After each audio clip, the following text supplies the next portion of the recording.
morning, and many thanks to OHEHR for convening this meeting and for giving me the opportunity to contribute to this meeting.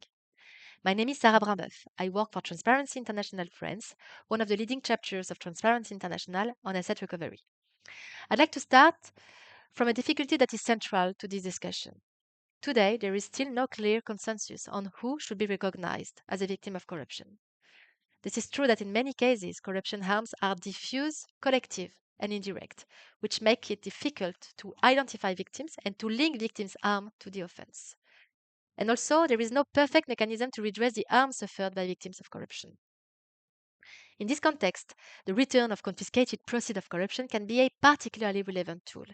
Of course, it cannot repair all harms, but when it is carried out with transparency, accountability, and when there is sufficient and meaningful civil society participation, asset restitution can help ensure that the recovered funds respond to the needs of the affected population and contribute to the realization of human rights. Unfortunately, today, asset restitution remains the exception rather than the rule. And this is the main concern I'd like to share today, which is that too few countries actively recover and return the proceeds of corruption. This reflects at minimum an insufficient political prioritization.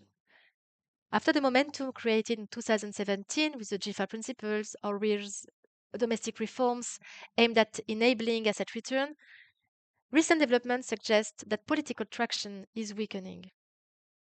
One indication, among others, is the absence during the last two sessions of the Conference of the State Parties to the UNCAC of a resolution specifically focusing on asset recovery.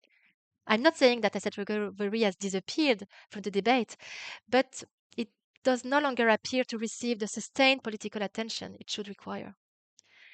And the same lack of prioritization, the same lack of political attention is also visible in the data. In December 2025, TI France published a civil society-led analysis of the STAR Asset Recovery Watch database.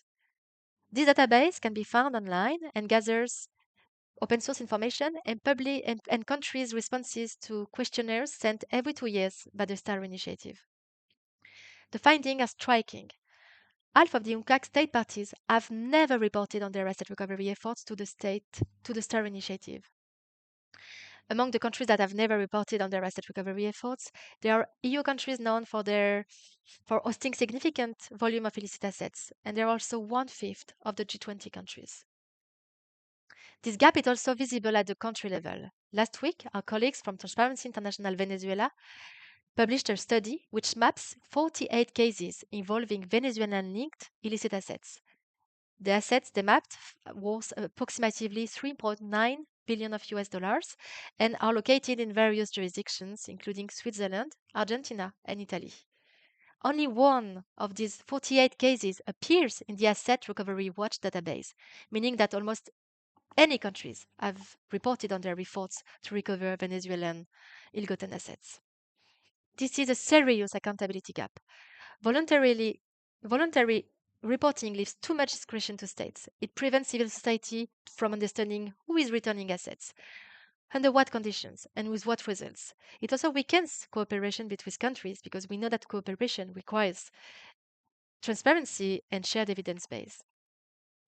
Building on these findings, I'd like to suggest one central recommendation, which is that states should report systematically and publicly on corruption-related asset recovery efforts. This is not a technical issue, it's a condition for a human right-based approach to asset return. Because when asset return happens in the darks, there is no way to assess whether recovered assets are returned. There is no way to assess how they are used, who benefits from them, and, very importantly, whether they contribute to the realization of human rights. I thank you very much for your attention. Have a nice day.